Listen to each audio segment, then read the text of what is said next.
Hi Scorpio, and welcome to Spirit and the City. My name's Christina, and today we're going to be looking at your February tarot reading. We're going to look at life, love, spirit and money. And while I'm shuffling, let me just tell you what I'm feeling from your energy that I'm tapping into. Man, all I can say is hot, hot, hot. Have you ever seen that show where she's doing the weather report and the weather girl, like every time it's just Scorpio, Scorpio, Scorpio. It's on the Late Show, look it up. It's really funny. But that's what came to mind for you. Two of Earth. So that's life overall, which is great. And yeah, okay. So now I'm understanding why I'm feeling this intense heat. It comes with the pressure as well.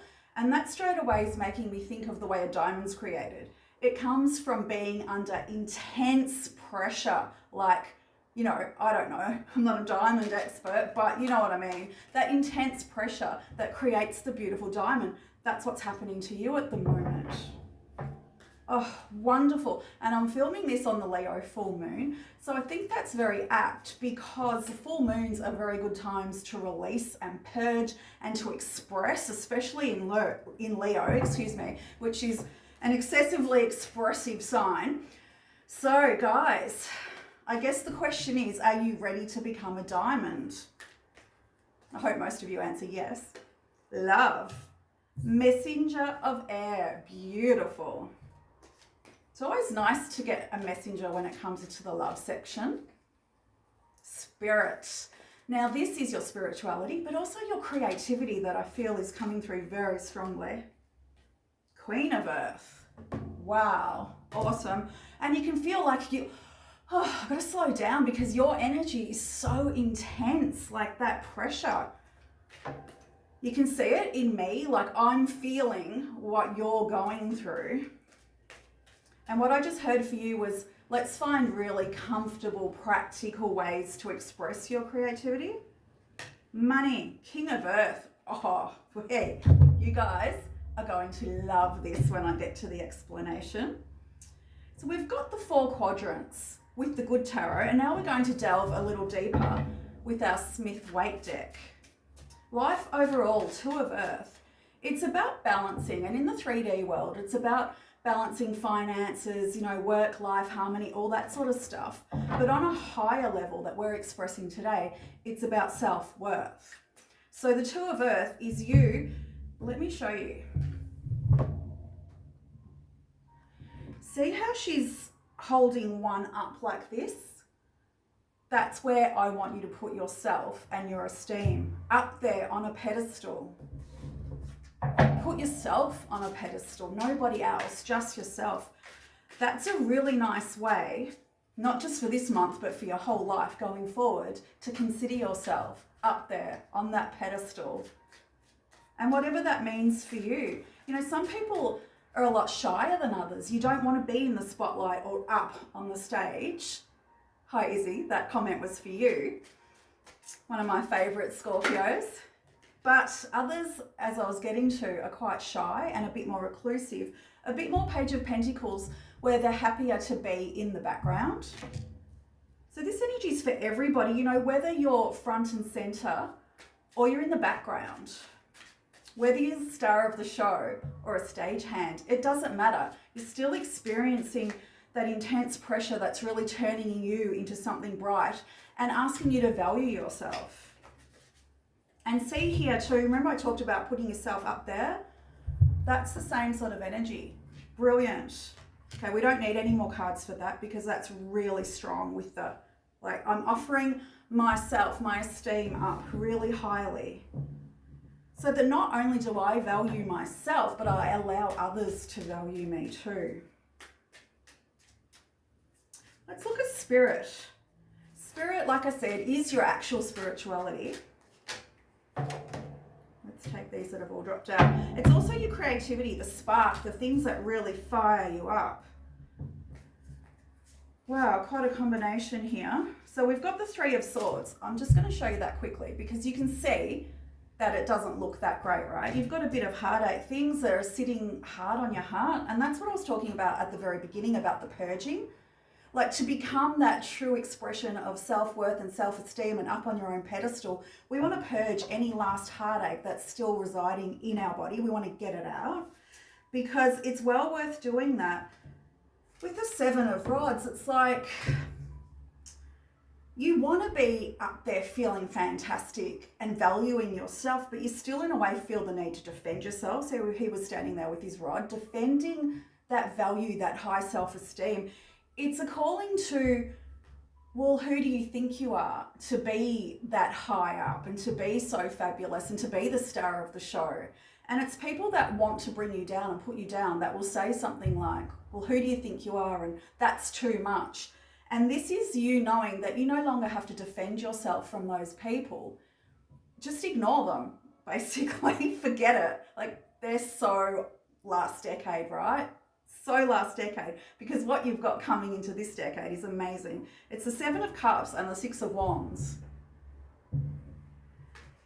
In this scenario, what we're talking about with your spirituality and creative life, wow, when you've got the Six of Wands, that's victory, that's a parade, that's you accepting the applause, the bravos, the roses thrown at you while you're up on stage. It's you being like the show pony. I love that. But I do want to go back and touch on the Three of Swords again, because it does still let me know that there is a little bit of heartache in there. There's a little bit of upset that perhaps not everybody sees how wonderful you are. Well, I was just thinking if I should say it, but I should know by now not to temper what I say, because it's coming through from the universe to you. It's not me. It's the universal messages that are just coming through me. I'm the messenger. And what I heard for you was screw them. Screw them.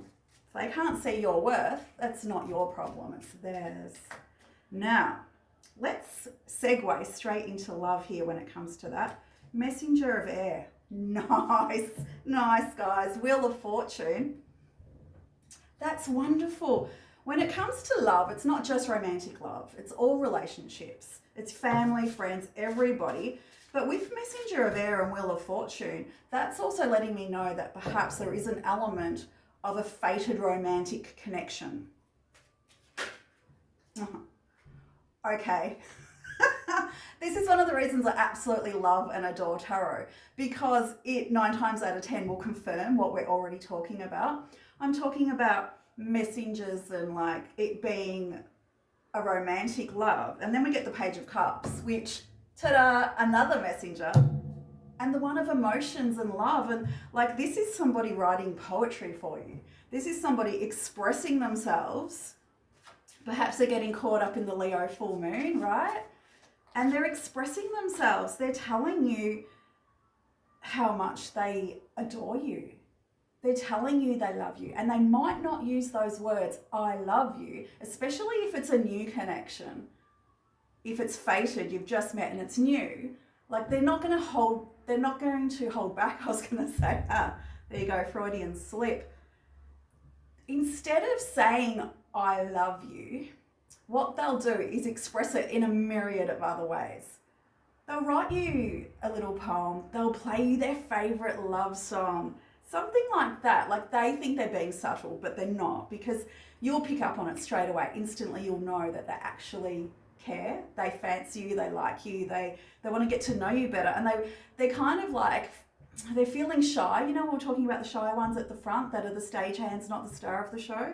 They're a bit like that. They're feeling a bit shy, so they're looking, they're grappling, they're thinking, they're trying to be like really creative in the way that they express how much they like you.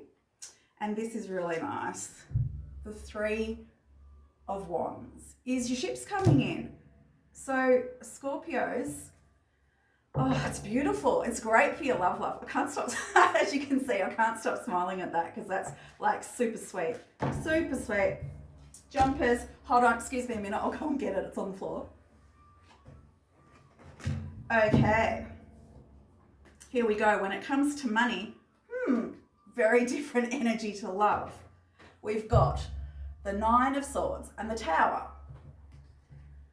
That's telling me that when it comes to your financial life, there's a bit of anxiety, there's some stress, there's some sleepless nights, there's you kind of mentally calculating in your brain, like, this is all great, but how am I going to afford it? So what we want to do now is ask the universe for guidance. How can we A, allow you to rest from these worrying thoughts, and B, give you some practical advice on how to move forward, because everything else is so wonderful. You really don't want to let the money side of it distract you or upset you. Okay, universe, how can we move forward? Competition. Okay, so it's understanding that when it comes to money, you are in competition. I wonder if that's... Now, I don't normally suggest people gamble or buy lottery tickets by any means. That's not something I would normally do. But that just came through for you. But just something small, right? Something that isn't going to break the budget. Just something small because you're so lucky with that Wheel of Fortune. Like, your luck's really changing, right? So just a little dabble in something could see things really turn around for you. Even enough, it's not like you're going to be an instant millionaire. Well, blessings, I hope you do. But even enough to like take the edge of you having to worry about cash, that would be really, really nice. But your luck's definitely changing, especially in the love department. Okay, right, that's it. I need a microphone so I can do mic drops. You know how I said your luck's changing, especially in the love department? Look what came out. Ugh. Lovers. Woo. Here we go. Okay. I certainly am going to end it on the lovers card because that's like super incredible. Lovers. That's beautiful. That's you really embracing that change of luck, the Wheel of Fortune. I'm going to put those together. And bring one more out for you. Just to end it on that, because it's pretty supreme, the word I'm hearing. It's supreme. Perhaps they wear, is that a brand? You know how you can get t-shirts and jumpers with Supreme written on it? There's something in that that's jumped out for me. Oh, okay. Yep. The Sun, because we're going into romantic love now, which doesn't always come up as like the top of the reading, but it has in this one. You've got the Sun, which is like you being super, super happy, childlike, enthusiastic, just like really enjoying the connection. And you've got the Queen of Swords, which is you, on the other hand, using your mind and your logic and your stable expression to not get carried away. And I think that's where the balance comes into it for you. Like, it's going to be so exciting, but there is a but in that. The universe wants me to let you know, enjoy it, but don't get carried away, right? Oh, wow. I know I said that was the last one, but I'm feeling inspired for one more. On the spiritual side, one more on the spiritual side. Cool, 10 of Swords. It looks gruesome, but it's a lot better than it looks, especially when you combine it with the 3 of Swords there, the heartache we were talking about, things that need to come out, because the 10 is the end of the cycle.